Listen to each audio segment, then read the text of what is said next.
How are you doing? All right. Good. Everybody got off to Girl Guides okay? Yes. All right. Okay, so are we recording? We are. We are recording. Okay. Let me get my stuff in order here. I got Rolly to email you a picture of me. Okay. Did you get it? I did get it. You did get it. Okay. That picture of me was taken by Jeff Seiler. Okay. That's what I thought it was. Have I sent that to you before? No, but Jeff told me about it. Okay, so we'll keep it a secret from everybody else, and that'll be my story next time. This time is your turn with your famous Jeff Seiler cat story. I don't know if this is the cat that Jeff paid Gerhard to do an image of. Because that would be Pud. I believe it was Pud, but I'm not sure. Because when Jeff got this cat, it was a kitten. And it was friends of his had this cat, and they couldn't have it anymore. And Jeff, helping out, took the cat in from them. And he couldn't think of a name for the cat for the longest time. Like, I swear he didn't have a name for it for the first year he had the cat. And at one point, he had to go visit his family, and he was living in Manitowoc, and could I go over and feed the cat? I didn't have to do anything else, just feed it. If I wanted to stay and play with it, I could, but it wasn't required. Just basically, he's going away for the weekend. Other than food and water, the cat should be fine. And I'm like, do I need to clean the litter box? Oh, no, the cat'll be fine.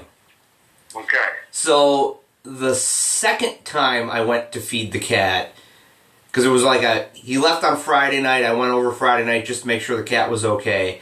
Saturday I come in to see how the cat is, and the cat had crapped an X in the middle of the living room floor.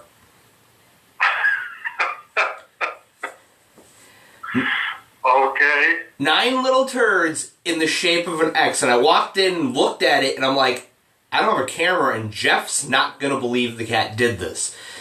And I cleaned it up, and I went and looked at the litter box, and the litter box was full enough that, yeah, okay, it should get scooped out. So I scooped the litter box, fed the cat, played with the cat, went home, came back, fed the cat another time. When Jeff got back, he's like, so how was the cat? And I'm like, well, he missed you. Well, how do you know? He crapped an X on your rug. No, he didn't. Yeah, Jeff, he did. I got the photographic evidence right here. Oh, no, I didn't have a camera, so I couldn't take a picture, but it was like, I would have left it for Jeff, except that would have been a really mean thing to do. Yes. You would be complicit with the cat at that point. I mean, the cat didn't like anybody other than Jeff because, I mean, it was a kitten at the time, I'm fairly certain. It wasn't old enough to learn that, hey, I shouldn't bite everyone, they might feed me. That's right. It was a gray cat, if you're talking about Pud. Yeah, I'm pretty sure it was Pud. Okay. Yeah, because he had Yusuf later on, way later on. And that was a black cat.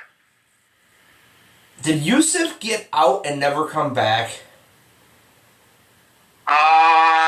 No, got out, but he tried to make a break for it, and they rounded him up and brought him back. I wonder where he is now. One of the last times I talked to Jeff, one of the last times I talked to Jeff before he got sick, he had said that the cat, he had an air conditioner in the window, and it wasn't as wide as the window, and the cat managed to get out. And he's hoping the cat would come back, but he wasn't sure if that was going to happen. And I don't know if that was Yusuf or not. That was Yusuf. Well, I don't know if the cat came back. The cat didn't come back. The cat was brought back, I think, by somebody. Huh. I wonder what happened to the cat. I do too. That's one of those, whoever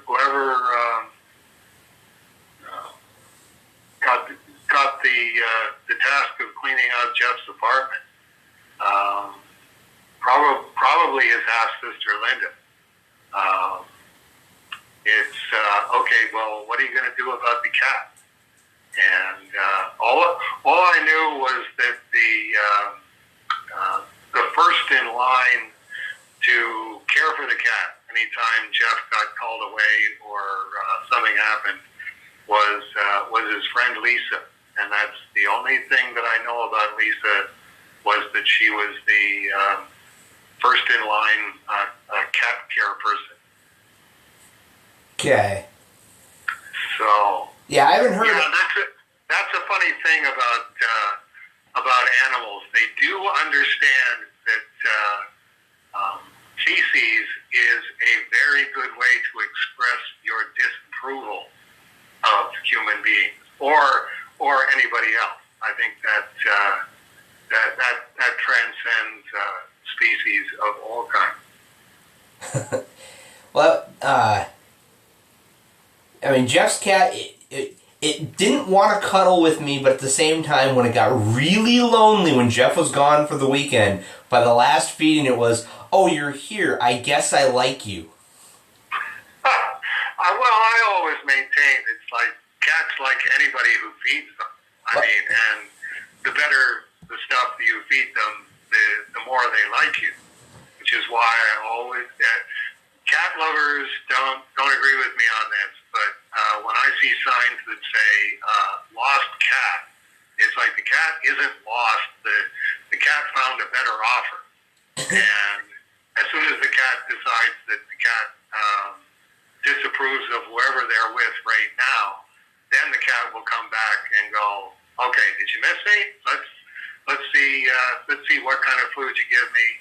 And I'm either sticking around or I'm heading off for greener grass and better pastures as soon as you're not looking. Okay, moving on from there. There we go. That's our second Jeff Seiler Memorial segment. Then we move on to Nadab. Question from last month that I didn't send, from Nadab Art. That'd be a good name for a gallery. Hi Dave, on Latter Days, page 430, there's two characters that look like they came straight out of the show South Park. My question is, how about that, huh? It's probably the most, quote, modern, unquote, reference in Cerebus, and I'd like to hear you talk about it. Thanks, Nadab. And yes, I'm looking at the image. I didn't remember putting the South Park kids in there. Are you enough of a South Park expert that you know who those two are? I'm not looking at it, but I believe it's Cartman and Stan. Okay. They both have stocking caps on, right? Yeah. One has the ear flaps.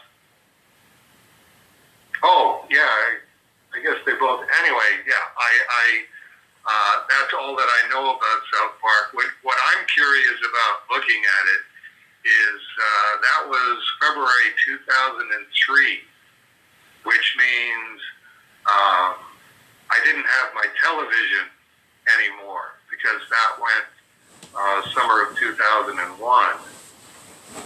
And I'm wondering, where did I get the reference for South Park? Because I'm pretty sure I wasn't doing any kind of internet research at the library or any other place. And as far as I know, there's never been a South Park comic book. That's one of my fallback positions. Is there a comic book of this currently coming out? In which case, I grab whatever's the latest previews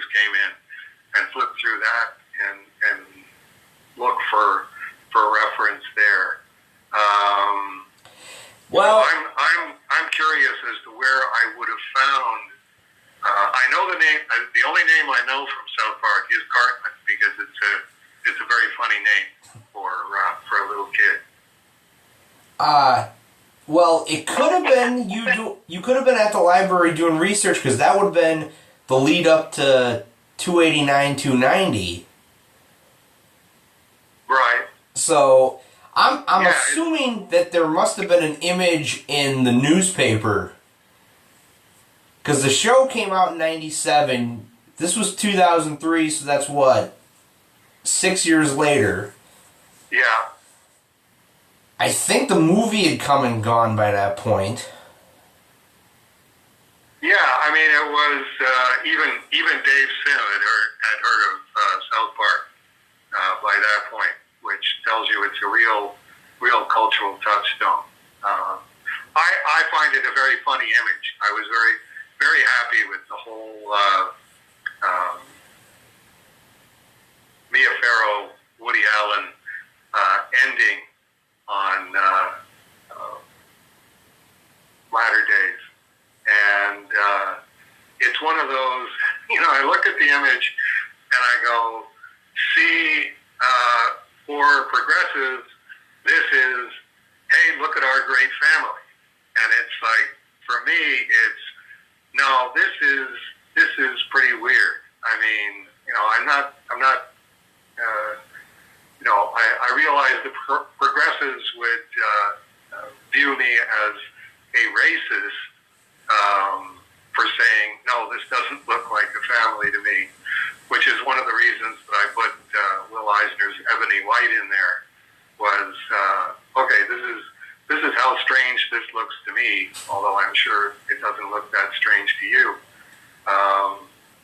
But it's that weird, this was one kind of family, in quotation marks, to Woody Allen, and a capital F family to Mia Farrow, and I thought that they were both completely off base on that. I mean, one of the kids in this picture is the one that's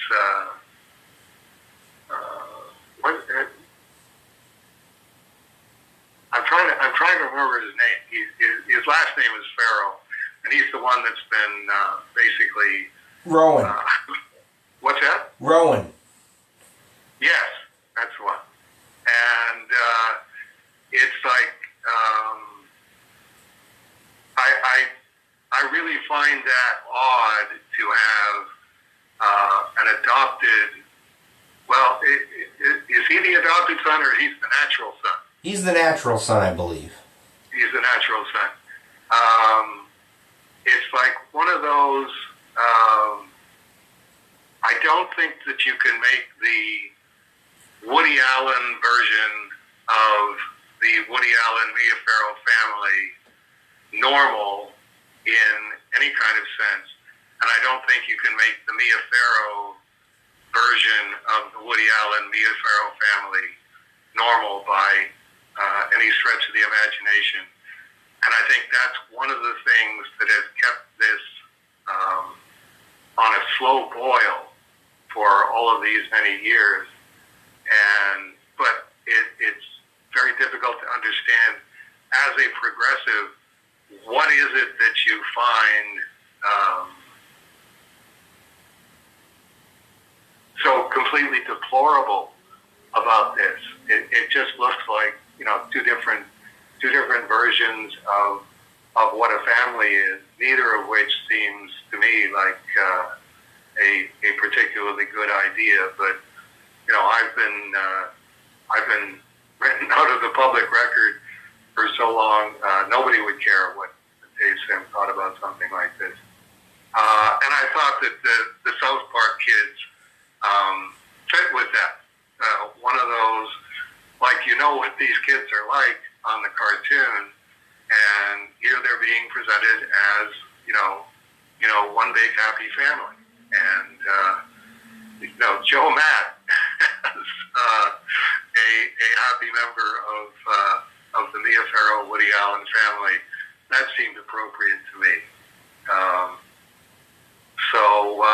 Yeah, I didn't mention them in the notes at the back of the book because I'm always kind of embarrassed about how little I know about popular culture. It's like everybody else knows what these two kids' names are, and I only know them as I found the reference somewhere in time to put them into latter days, into the Woody Allen Mia Farrow family, and was happy that I did. It is probably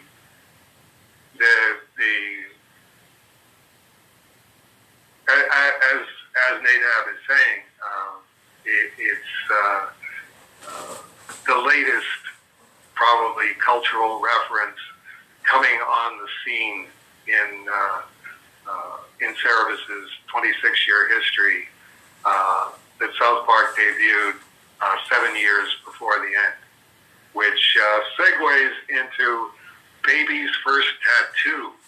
And I thought I came up with that. I didn't come up with that. Like I stole that from the zeitgeist, or I heard somebody say it, or I read it and forgot that I read it and put it into. It's in The Last Day, right? Yes, it's one. Yeah. It's one of the posters outside the sanctuary. Right. Which I was always very pleased with that I came up with that. And now I find out that there was this book. Did the book come out first, or did the poster in Latter Days come out first? The book's copyright 2002. Okay. It doesn't actually say what year it was published. It just says copyright 2002 and illustrations are copyright 2002. Right. Because it's a very funny premise, a very funny, politically incorrect premise.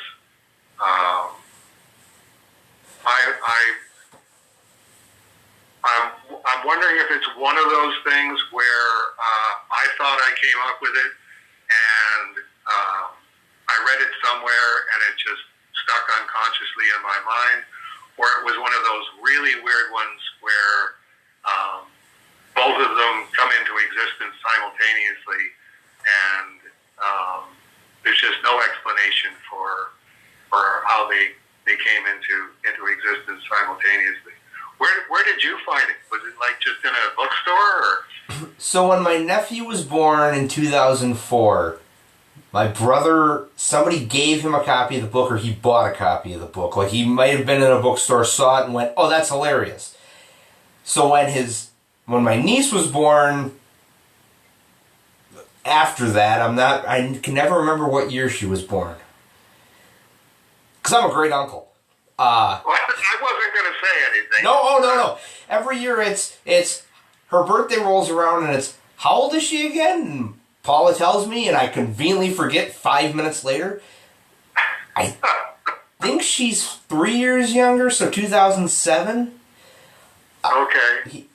They're having a second baby, and Paul and I went out and bought another copy of the book of, okay, here you go, and gave it to him. And when Janice was born, he gave it back going, yeah, we didn't fill that one out at all. Re-gifting back to the person who gave it to you. That's cold. Well, in my family, it's yeah, remember that thing you gave me? Yeah, I completely don't need it, but it sounds like you do. It's a funny book, but at the same time, it's a Cerebus and Hell book. Like, you know, it presents things like, on the day baby was born, there's a checklist of what to take to the hospital, and then the next entry is, person who forgot to take the bag we packed with all that in it, baby's hometown, hospital we were going to when baby was born, hospital cab driver was going to when baby was born.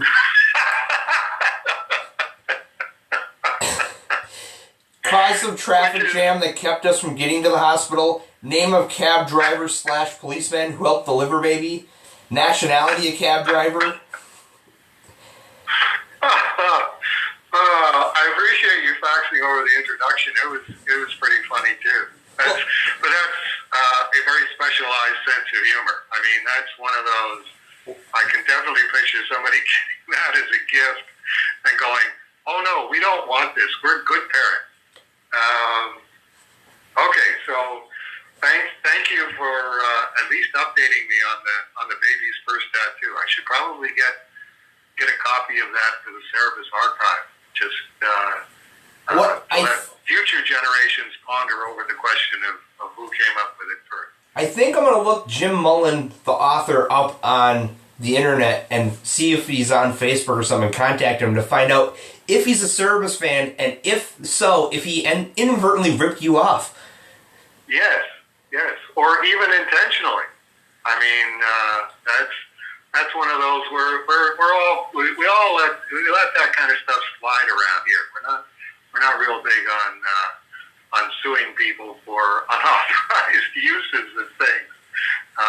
We're living in the glassiest house of all glass houses. Okay, and moving on from there to Dan Eckhart. In his facts about a new cover for Cerebus #1, Dave said he had, quote, no idea how to draw in my Cerebus #1 style anymore, unquote. Could he please elaborate? Presumably his style changed slowly, without intent, and without his noticing. So let me see. I got some notes here somewhere on that one. There we are.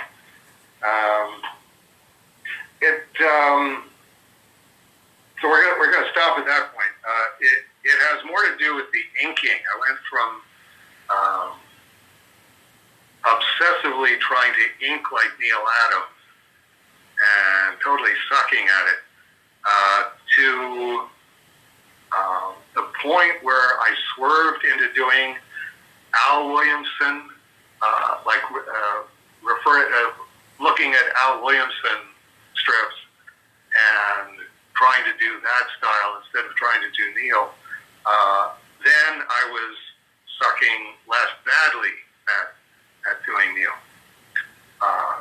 Through looking at Williamson, I understood that Neil wasn't this profusion of details piled onto the picture. I mean, my theory was just add more oblique angle cross-hatching. The more cross-hatching, the more it looks like Neil. And it's like, no, that's the amateur approach to trying to figure out how to do Neil Adams. Designing Cerebus, a big part of the gag was it needed to look as if everything was drawn by Barry Windsor Smith. So there was a fusion of those two that took place. Still badly imitating Neil out of habit, and more consciously badly imitating BWS on top of it. It's an of-the-moment thing. My enthusiastic amateurism,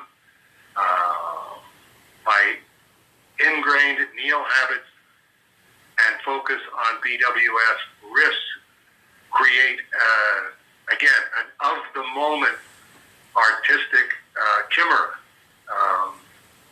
Dave Sim, 1973 to 1977, pretty much exclusively focused on Neil, redirected into Dave Sim, 1977 forward, where the conscious focus shifted from Neil to BWS. And then Dan says, or perhaps he consciously worked at it to achieve what he saw in his mind's eye. And it's like, well, partly that, yes.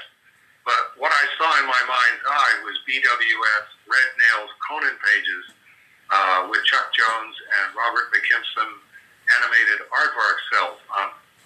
I didn't have the chops at the time really to do either of those. So, but that fact that I didn't have those chops, but I was picturing that, added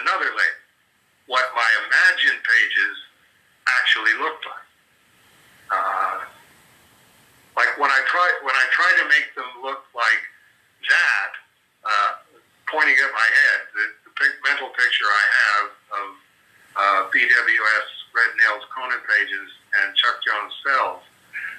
This, pointing at my pages that I was producing at the time, is what they come out looking like.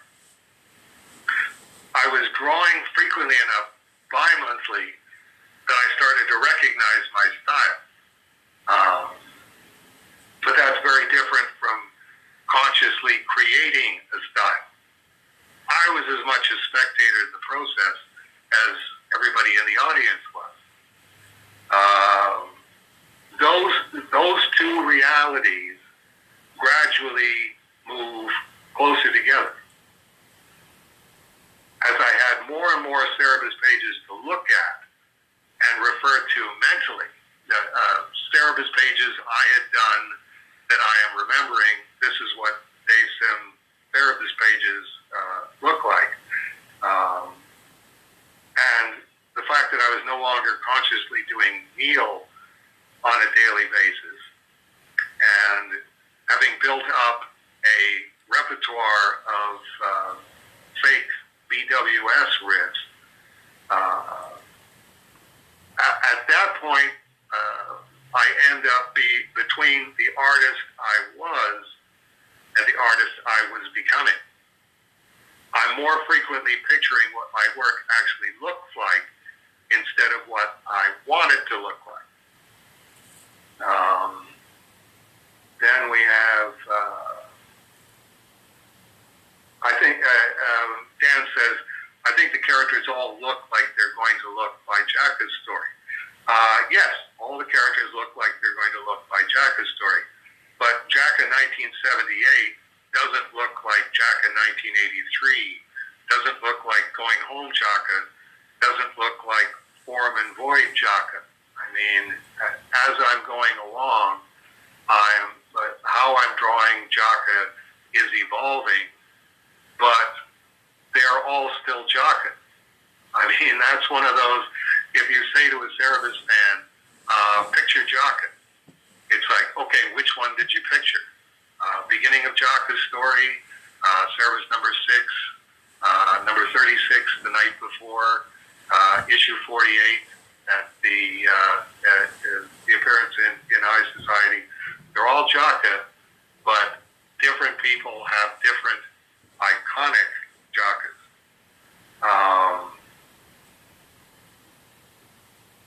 Okay, getting back to Dan's original, no idea how to draw in my Cerebus number 1 style anymore, and can I elaborate on that? The distillation of it would be that I can't be 21 years old again, and I can't duplicate all of those overlapping realities that generated my Cerebus style in 1977.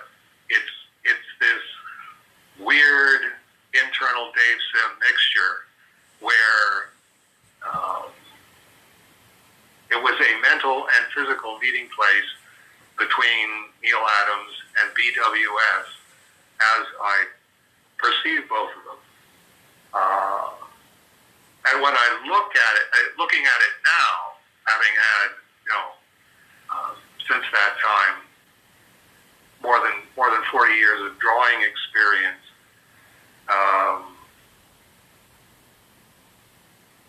it's like the story Russ Heath told me about being asked to do a recreation of his Marvel Boy number 1 cover, and he asked the guy, "Do you want it really badly drawn like this, or do you want me to make it look good?"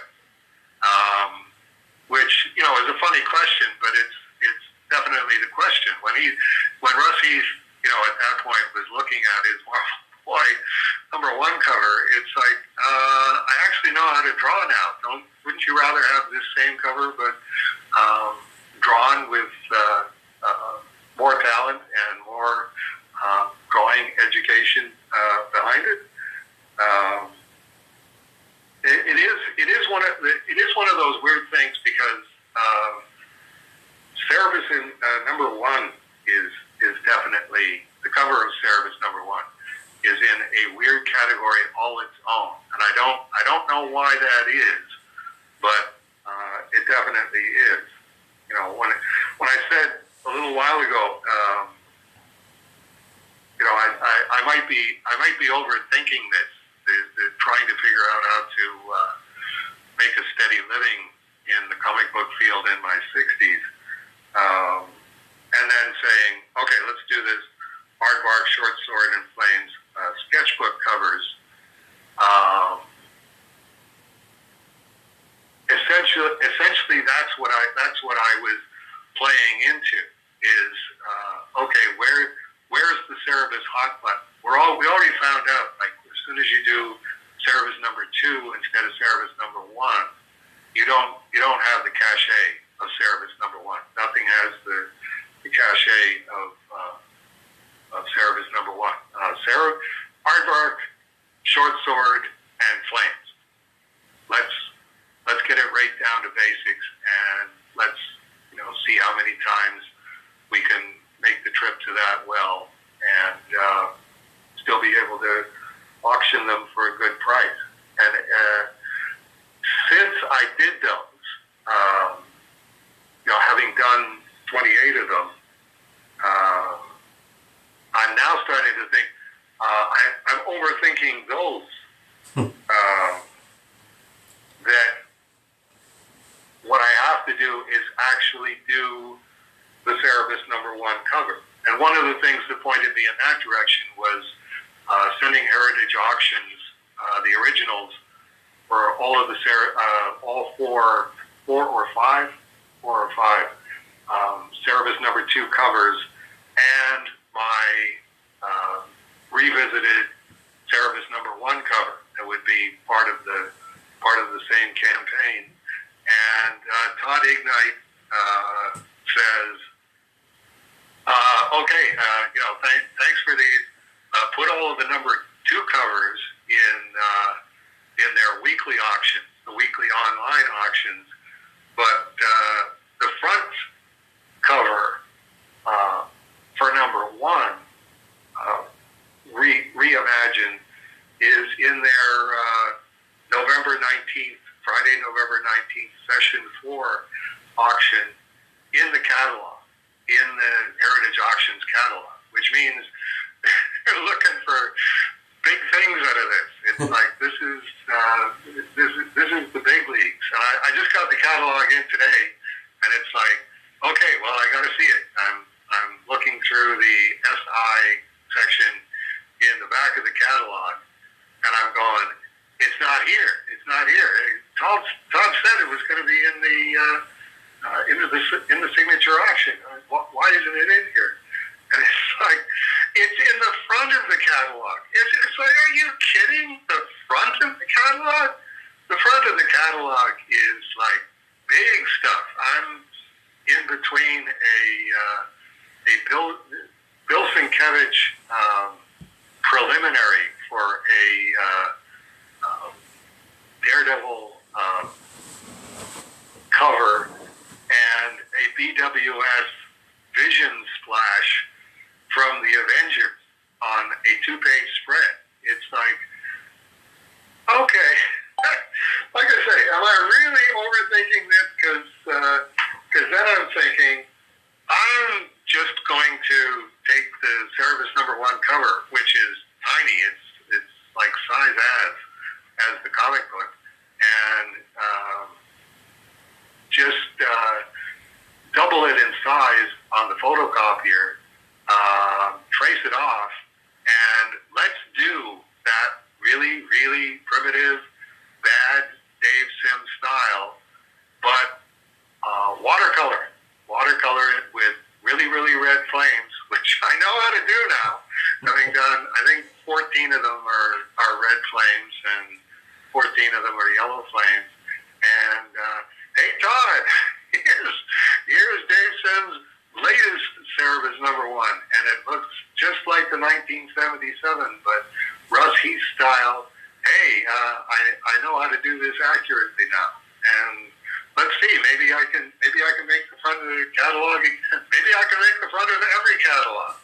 It's not a Heritage Auctions catalog unless you've got your Dave Sim Cerebus number 1 reimagined piece in the front and going for mucho dinero. But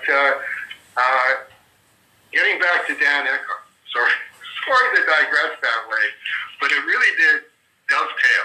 You can see that when he was asking about the Cerebus #1, it's like, funny you should mention that, Dan. Cerebus #1's definitely been on my mind. So getting back to Dan, he goes,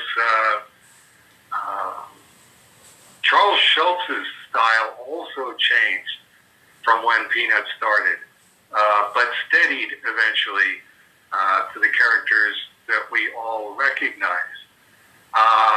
Yes, exactly. Charles Schultz is the same process, but different touchstones. His earliest Peanuts, when he was still hoping it would be called Little Folks, he drew his cartoons to be accepted in the Saturday Evening Post, like he was a major comic strip fan, and he definitely wanted to do a comic strip, but he was also expansive enough in his perception of cartooning to go, Saturday Evening Post is probably going to pay me a lot more than a comic strip, even if I got accepted by the syndicates, which he didn't. He had shopped his work around to all of the syndicates. So I think when he was designing his own cartooning style, he was definitely looking at a specific style common to the Saturday Evening Post, and going, okay, this is what I'm going to draw in the hopes that I'll get accepted by the Saturday Evening Post. And then that did happen. It did work. They went, yes, this looks like a Saturday Evening Post cartoon. It's very light, whimsical, family-style humor. Mom, Dad, and Grandma will all enjoy these cartoons. But he, as I say, he was still a comic strip fan, so he wasn't just going to be a magazine cartoonist. He was going to keep shopping his strips around and trying to get a comic strip. Once he got his own strip, there was no more need to look like the Saturday Evening Post cartoonist. And at that point, he starts changing to a less magazine, slick, cute look to something more contemporary to the 1950s. He, quote, steadied eventually, unquote, quoting Dan there. That's an interesting way of putting it. But Peanuts experts like Seth could tell you to within a year or two when a given Charlie Brown or Sally or Peppermint Patty appeared. If you just took it out of the strip and just presented them to Seth and said, Charles Schultz Peanuts, Sally, what year is this? He would be able to tell you. 1958 Charlie Brown doesn't look like 1965 Charlie Brown. It looks much closer to it than 1950 Charlie Brown, but that's one of the levels of expertise that Charles Schultz would have had about his own work. He could probably narrow it down to a 6-month period if you showed him a Charlie Brown divorced from context and said, what year is this? Seth is probably pretty close to that capability. Relating this to Cerebus, Sandy, when we were starting Cerebus in Hell with a question mark, and it's like, okay, find a small handful of iconic Cerebus drawings that we can just use over and over, and the placid Cerebus drawing, the Cerebus just standing with his sword in front of him, staring straight out at the reader. Sandy said to me, "Where did I get this one from?" And it's like, okay. And I looked at okay, it's Church and State to Cerebus. Reasonably late Church and State to Cerebus. And he's going, what issue is it? And it's like, that was, okay, I'm picturing the whole second half of Church and State and looking at this like, where is there a placid picture of Cerebus just staring at the reader in Church and State? It's a pretty bouncy storyline. And it's like, it did take me a little while, but I went, 112, 113, right at the very end where he says somebody pushes a button and blows up the sun. And the old guy and the bartender are looking at him, and then he just turns around and walks away.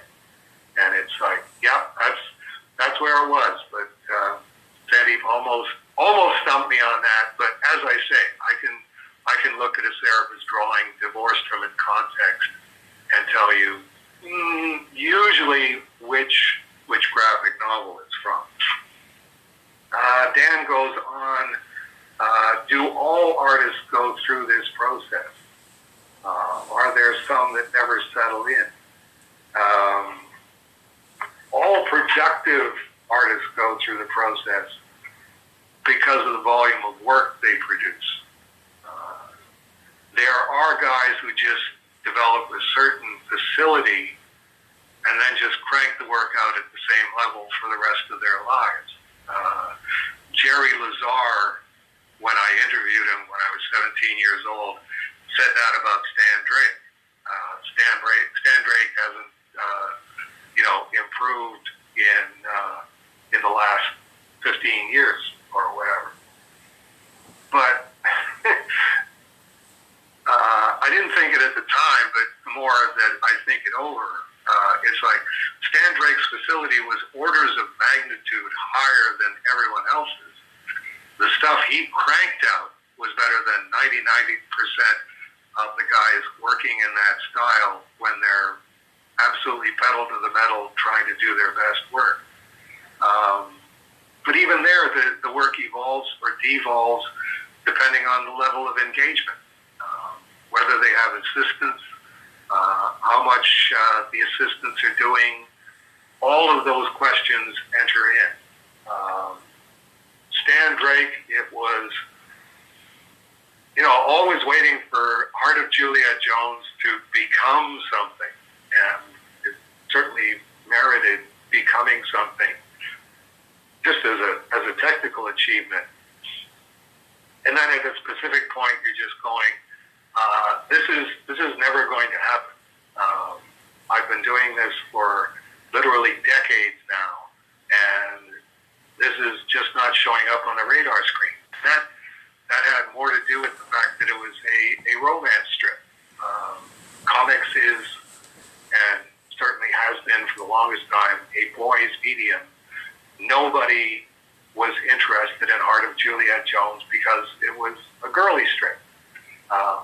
Hopefully we're getting more of a level of sophistication than that now, but for years and years, that was definitely the case. So rounding this,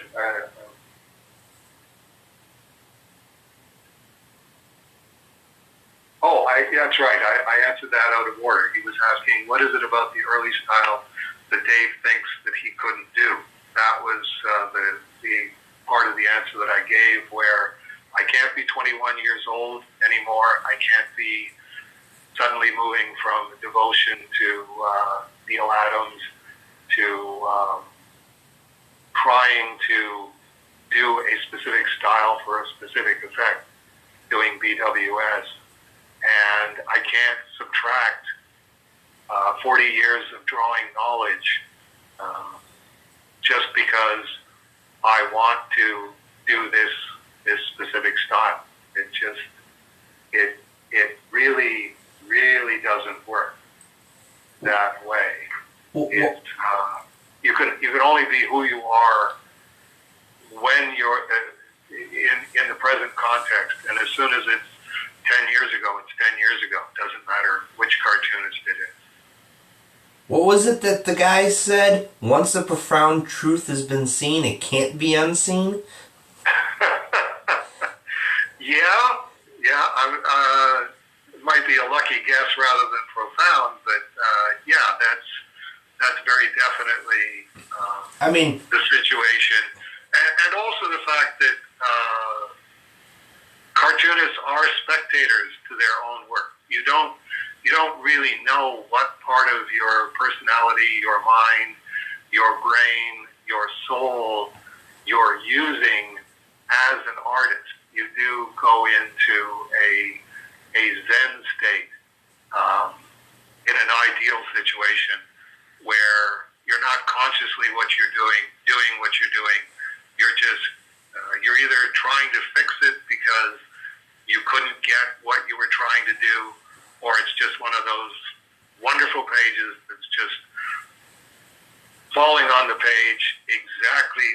You couldn't imagine doing this any better than you're doing it, and you have no idea why that's the case.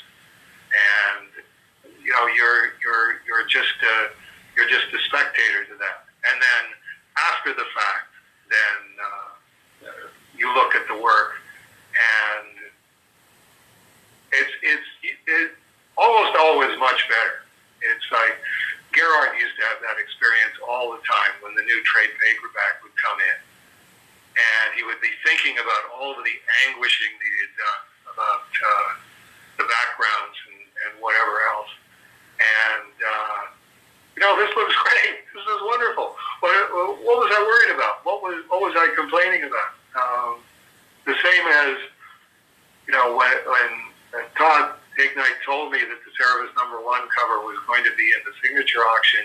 It's like I'm going, it's not really that good. It's I was pretty happy with it. It's all pretty much dead hand inking. But as soon as I saw it in the Heritage catalog, it's like, no, that's great. I wish I could do that again. I wish that I had pictured that more favorably. I didn't do it that long ago. Okay, and I think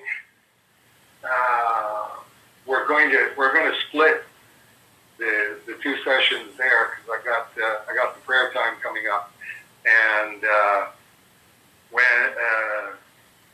when we come back, just after my prayer time, M.J. Sewell? Yes. Or is it M.I. Sewell? J. J? Okay. Yeah. The J's on your font look a lot like I's. Those of us who don't have the eyes that we used to have. Not sure this is too personal. I just watched the DVD audio visual of High Society. Loved that Denny read her publisher letters. How is your relationship with Denny? Or Gerhard, since you still live near each other? Are there chats over a beer, or just polite Canadian animosity? Cheers, M.J. Sewell. So, when we come back, we will be answering M.J. Sewell's questions. Talk to you in a few minutes there, man. Okay.